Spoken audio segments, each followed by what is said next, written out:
आप देखो, हम सब समाज में, परिवार में, सोसाइटी में, अपार्टमेंट में रहते हैं और जिस एरिया में हम रहते हैं, जितनी दूर का जो हमारा एरिया होता है, प्रेमाइसेस होता है, उसको हम बहुत अच्छे से नीट और क्लीन रखते हैं। अपने घर के सामने जो बरामदा होता है, खुला स्थान होता है, सीढ़ी का जो एरिया होता है, उसको बहुत अच्छे से साफ़ करते हैं। वहाँ पे 2-4 सुंदर सुंदर छोटे छोटे पौधे या गमले लगा देते हैं ताकि वो एरिया नीट और क्लीन रहे। और जब भी हम घर के बाहर निकले तो हमें अच्छे मन के अंदर फीलिंग जो है, अच्छे थॉट्स पनपने चाहिए। हम देखो, पूरे सोसाइटी का साफ़ सफाई की जिम्मेवारी नहीं लेते हैं, हम जितने एरिया में उसी को क्लीन करते हैं। आप देखो, घर आपका वही है। अगर उसी घर के अंदर बहुत सारे सामान पड़े हुए हैं तो आपको घर के अंदर बेचैनी लगता है। आप घर छोड़ के खुले मैदान में चले जाते हो, ओपन जगह में चले जाते हो बैठने, क्योंकि वहाँ आपको ज़्यादा फ्रेश हवा मिलती है। अगर घर के अंदर बहुत ज़्यादा सामान भरा पड़ा हुआ ना, तो आप खुद में फील करोगे कि ये जो घर है अब हमको सफोकेशन दे रहा है। आपको ऑक्सीजन की कमी उस घर में होने लगेगी, आपका मन बेचैन होने लगेगा। तो आप खिड़की खोल देते हो, दरवाज़ा खोल के घर के बाहर चले जाते हो। आप देखो, जब घर वही है, अगर उसको बहुत अच्छे से साफ़ सफाई कर देते हो, घर के सारे जो बेकार के सामान है हटा देते हो, तो घर हल्का हो जाता है। घर में आप सांस लेते हो तो आपको लगता है वास्तव में आप ऑक्सीजन ले रहे हो। और सबसे इम्पॉर्टेंट बात, अब जब आप बोलते हो तो आपकी आवाज़ जो है इको होती है, मतलब जो आप बोल रहे हो आपको फील होगा कि वो आवाज़ मेरी की तरफ लौट रही है। देखो, जो छोटी सी बातें हमें जीवन की कितनी बड़ी शिक्षा देता है, अगर गौर करो तो। ये क्या बतलाता है? ये बताता है कि घर के अंदर से जब हम गंदगी हटाते हैं तो हमें वास्तव में अच्छा लगने लगता है। माइंड के साथ भी यही चीज़ होता है।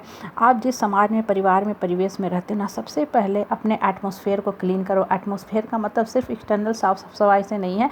यहाँ मतलब होता है नकारात्मक लोगों से। जो भी आप रिश्तेदार हो, परिवार हो, दोस्त साथी, जिन लोगों से घिरे रहते हो ना, वहाँ आप ये नोटिस करना शुरू करो कि कितने लोग नकारात्मक विचार के हैं और किस तरह की बातें करते हैं। क्योंकि जब आप नकारात्मक लोगों से, निगेटिव लोगों से बात करोगे ना, तो आपको वास्तव में ही जीवन वैसा ही प्रतीत होने लगेगा। और एक चीज़ हमेशा ध्यान रखना कि जो नकारात्मक बातें, निगेटिविटी के जो लोग प्रतीक होते हैं ना, उनकी बातें जो होती हैं दिमाग में जाकर ड्रिल कर देती हैं, सुराख कर देती हैं। मतलब वो आपको वास्तव में प्रतीत होने लगेगा कि ये लोग जो बोल रहे हैं ना वास्तव में ही सही है। क्योंकि निगेटिविटी का जो वेटेज होता है ना, हमेशा ही बहुत ज़्यादा होता है, बहुत हेवी होता है। आप देखो, फर्श पे भी ना कहीं अगर गंदगी जमा होता है ना, तो सब बहुत मेहनत करते हो, आला डालते हो, साबुन से रगड़ते हो, तब जाके साफ़ होता है। लेकिन जब हल्के सॉफ्ट कपड़े होते हैं ना, हल्की फुल्की भी उसमें कुछ रगड़ दोगे ना हल्के हाथ से, तो वो साफ़ हो जाता है। कहने का मतलब होता है ना, ये जो नकारात्मक प्रवृत्ति के लोग होते हैं ना, इनकी जो निगेटिव एनर्जी होती है इतनी हेवी होती है कि आपको जीवन वास्तव में ही मीनिंगलेस लगने लगेगा। और इस तरह के लोगों की आदत क्या होती है कि दिमागी समस्या से ग्रसित होते हैं। कभी भी खुश खुद नहीं रहेंगे, ना दूसरे को रहने देंगे।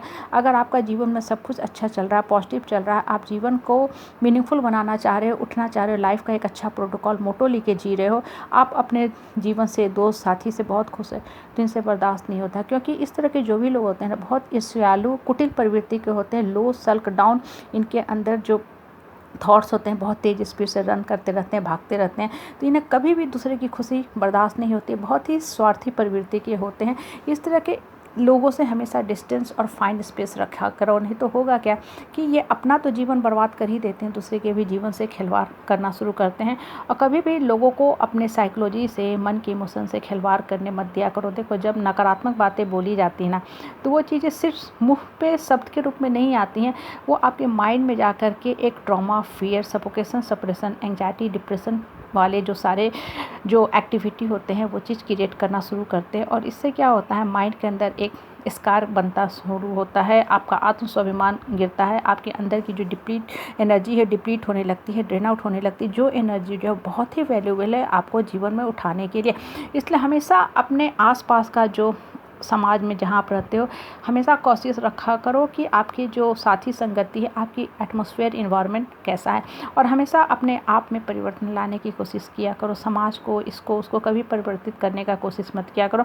क्योंकि देखो, दूसरा आदमी तभी अपने आप में चेंज लाएगा जब वो चाहेगा। और आपका चेंज आपके मन पे डिपेंड करता है कि हाँ, हम उठना चाहते हैं। जब आप उठना चाहोगे तो सब लोग यहीं हैं, आप उठते जाओगे। और देखो, सबसे जो इम्पोर्टेंट बात ये होती है ना कि जब भी आप उठने लगोगे ना, जो खाली पीली बेकार के लोग बैठे होते हैं ना, इनको अंदर से एक इन्फिनिटी कम्प्लेक्स की जो भावना होती है वो घर करने लगती है। क्योंकि अब इन्हें इंटरटेनमेंट के लिए कोई नहीं मिल रहा है। इनके इंटरटेनमेंट का क्या साधन होता है? लोगों के साथ घड़ी घड़ी जाना, उलझना, कन्फ्लिक्ट, आर्गुमेंट में फंसे रहना, बेकार की बातों पे घंटों ये चर्चा पर चर्चा करके समय बर्बाद करते हैं। जिस शब्द को आप, जिस सलूशन को, प्रॉब्लम के सलूशन को आप 2 से 3 बार में सॉल्व कर दे सकते हो, उसको ये लोग 2-3 दिन तक घंटों घंटों लगे रहते हैं चर्चा पर चर्चा में। इसलिए मन के हमेशा सकारात्मक विचार पे ध्यान दिया करो। निगेटिव लोगों की, निगेटिव बातों से दूर रखा अपने आप को।